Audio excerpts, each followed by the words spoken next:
Olá, como você está? Vamos continuar na leitura do livro Campo de Batalha da Mente, da Joyce Meyer. O tópico hoje, seja positivo. Vamos orar para começar a leitura? Senhor, muito obrigada por esse livro. Obrigada pela vida da Joyce Meyer. Obrigada, Espírito Santo, porque o Senhor tem nos trazido, Pai, a Tua palavra.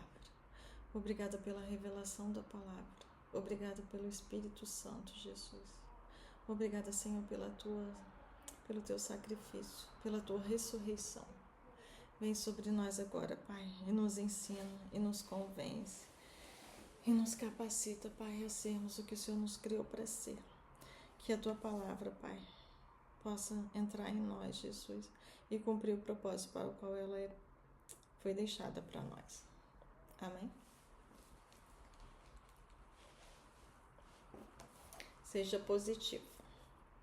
Seja feito conforme a tua fé. Mateus 8,13. Mentes positivas produzem vidas positivas. Mentes negativas produzem vidas negativas.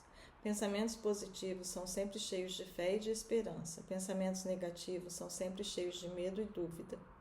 Algumas pessoas têm medo de ter esperança porque elas foram muito machucadas na vida. Elas tiveram tantos desapontamentos que não acham que podem enfrentar a dor de mais um. Portanto, elas se recusam a ter esperança para não serem desapontadas. Evitar ter esperança é um tipo de proteção contra a possibilidade de ser machucado. O desapontamento machuca. Então, em vez de serem feridas outra vez, muitas pessoas simplesmente se recusam a ter esperança ou a acreditar que qualquer coisa boa jamais lhes acontecerá. Esse tipo de comportamento estabelece um estilo de vida negativo. Lembre-se de Provérbios 23:7, pois como ela pensa em seu coração, assim ela é. Pois como ela pensa em seu coração, assim ela é. Muitos anos atrás eu era extremamente negativa. Sempre digo, se tivesse 2 pensamentos positivos sucessivamente, minha mente teria câimbras. Minha filosofia era essa: se você não esperar que nada de bom aconteça, então você não ficará desapontado quando não acontecer. Eu tinha encontrado tantos desapontamentos em minha vida, tantas coisas devastadoras haviam acontecido comigo, que tinha medo de acreditar que alguma coisa boa poderia acontecer. Eu tinha uma perspectiva terrível e negativa de tudo. Como meus pensamentos eram todos negativos, minha boca também era, e portanto minha vida também. Quando realmente comecei a estudar a palavra e a confiar em Deus para me restaurar, uma das primeiras coisas que percebi foi que o negativismo tinha de desaparecer. Em Mateus 8,13, Jesus nos disse que nos será feito de acordo com a nossa fé. A versão King James diz: e seja feito conforme a tua fé.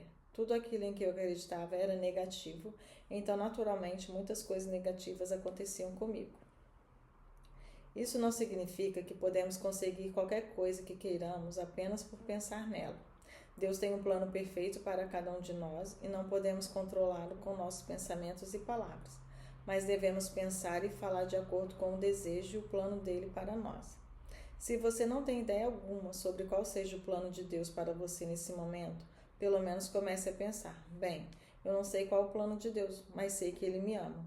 Seja o que for que Ele fizer, será bom e serei abençoado. Comece a pensar positivamente sobre a sua vida. Pratique ser positivo em qualquer situação que surgir. Mesmo que qualquer coisa que esteja acontecendo em sua vida neste momento não seja boa, espere que Deus trará o bem proveniente dela, como Ele prometeu em sua palavra. O que ela explica aqui é que se a gente pensar negativamente, a gente vai atrair pra gente desesperança. E se nós voltarmos para a palavra vai falar os pensamentos e os desejos de Deus para a nossa vida. Então nós vamos ter revelação da palavra e vemos que todo aquele lugar na nossa vida que está em desesperança, a palavra de Deus vai trazer para a gente vida. E todo lugar que a gente tem de desistir, de não ter expectativa, a palavra de Deus vai nos dar vida e vai suprir esses lugares, essas deficiências. Eu li aqui em Isaías 55, versículos 8 e 9. Porque os meus pensamentos não são os vossos pensamentos, nem os vossos caminhos os meus caminhos, diz o Senhor. Porque assim como os céus são mais altos do que a terra, assim são os meus caminhos mais altos do que os vossos caminhos, e os meus pensamentos mais altos que os vossos pensamentos. Então, se você conhece Deus, conhece os pensamentos de Deus, não vai ter lugar para você ficar desesperançoso, não vai ter lugar para você ficar sem expectativa. Porque se você está naquele lugar de eu não vou esperar nada, que aí eu não me decepciono, você não está vivendo, está só sobrevivendo, está só respirando. E não é isso que Deus quer para você, só respirar. Deus tem uma vida e uma vida abundante para você. Uma vida cheia de paz, porque a palavra de Deus diz que o castigo que nos traz a paz estava sobre ele. Jesus foi castigado para nós termos paz.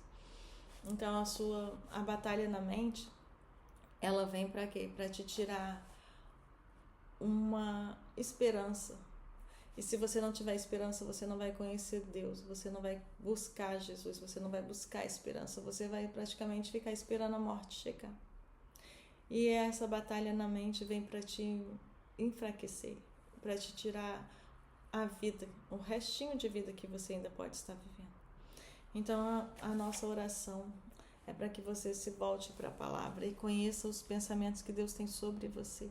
Quando você conhecer o seu Deus, quando você conhecer a Deus e Ele se tornar o seu Deus, o seu Pai, o seu Senhor, você vai ver que Ele tem uma vida abundante para você, que Ele tem um plano lindo e perfeito para você, que você vai passar por guerra, por aflição, mas não sozinha, você vai passar por lutas, por situações de desespero, mas você não vai estar em desespero.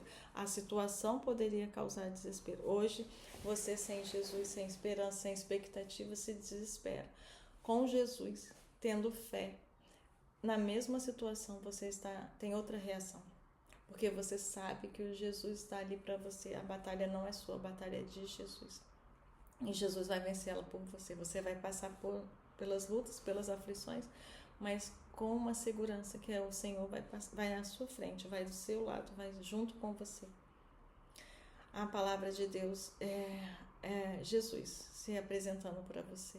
É Jesus querendo ser o seu consolo, o seu companheiro, o seu pai, o seu irmão. Em Isaías 54, Jesus como marido. E tudo que você precisa, Deus se apresenta para a gente como eu sou. Quem você precisa, de quem você tem falta? Você tem falta de um pai, de um amigo, de um irmão, de um marido? Você tem falta de Deus. Se você ainda não tem Jesus na sua vida, é dele que você tem falta. Se você tem Jesus na sua vida, você ainda não o colocou no lugar certo. Não deixou ele ocupar o lugar de supremacia, de principal, de maior na sua vida. Então, tudo que está na tua mente te atormentando, eu ministro agora que você coloque o Senhor sobre toda essa confusão de mente, toda essa dúvida, tudo isso que te faz ficar sem esperança, sem expectativa, apenas deixando os dias passarem um atrás do outro, sem sonho, sem esperança. O Senhor vem para renovar a sua esperança, renovar a sua expectativa e dizer que tem vida para você, vida abundante, não só sobreviver, não só respirar.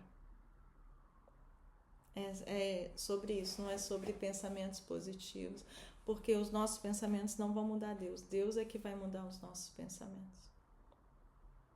Só que Deus só vai mudar o seu pensamento se você o conhecer, se você acreditar nele, se você deixar ele te abençoar, ele te tocar, ele ser o Deus na sua vida.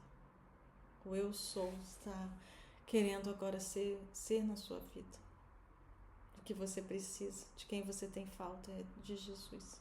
Que Jesus ocupe esse lugar na sua vida agora, em nome de Jesus. Que você conheça Jesus, que você deixe ele ser o Deus na sua vida.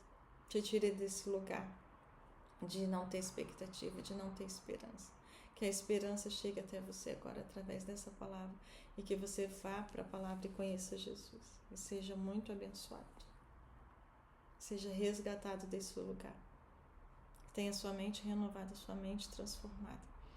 Aceitando a palavra de Deus, aceitando o cuidado de Deus, aceitando ser resgatado, liberto, transformado por Jesus, em nome de Jesus. Amém? Seja abençoado com essa palavra, em nome de Jesus.